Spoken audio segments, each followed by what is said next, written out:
ISKCON ನಲ್ಲಿ ಮುಖ್ಯವಾಗಿ ನಾವು ನೋಡೋದು ಸೇವೆ ಪ್ಲೇಸ್ ಅ ವೈಟಲ್ ರೋಲ್. ತುಂಬಾ ಜನ ವಾಲಂಟಿಯರ್ ಮಾಡಿ ಬಂದು ಸೇವೆಯನ್ನ ಮಾಡ್ತಾ ಇರ್ತಾರೆ. ಸೊ ದ ಪ್ರಾಮಿನೆನ್ಸ್ ಆಫ್ ಸೇವಾ, ಇದ್ರ ಬಗ್ಗೆ ನೀವು ಮಾತಾಡೋದಿದ್ರೆ. ಈ ಸೇವೆ ಅನ್ನೋದೇನಿದೆ ಅಲ್ಲ, that is actually intrinsic property of soul. ಎಲ್ಲರೂ ಯಾರಿಗೋ ಒಬ್ಬರಿಗೆ ಸೇವೆ ಮಾಡ್ತಾನೇ ಇರ್ತೀವಿ. ಇವಾಗ ನಾವೇ ಯೋಚನೆ ಮಾಡ್ಬೋದು, ಫ್ಯಾಮಿಲಿ ಮೆಂಬರ್ಸ್ಗೆ ನಾವೇನೋ ಒಂದು ಮಾಡ್ತಾ ಇರ್ತೀವಿ. What is our motivation to work? I have to serve my family. ನನಗೆ ಜೀವನದಲ್ಲಿ ಯಾರು ಇಲ್ಲ, ಎಲ್ಲರೂ ಬಿಟ್ಟು ಹೋಗ್ಬಿಟ್ರು ಅಂತ.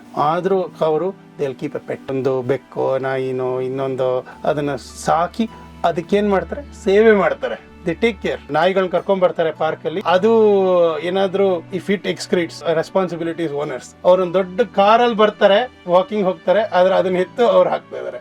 ಏನಕ್ಕೆ? ಯಾಕೆಂದ್ರೆ that propensity to serve is there. ಆ ಪ್ರೀತಿಯಿಂದ ಅವ್ರು ಸೇವೆ ಮಾಡಬೇಕು ಅಂತ ಆಸೆ ಇದೆ.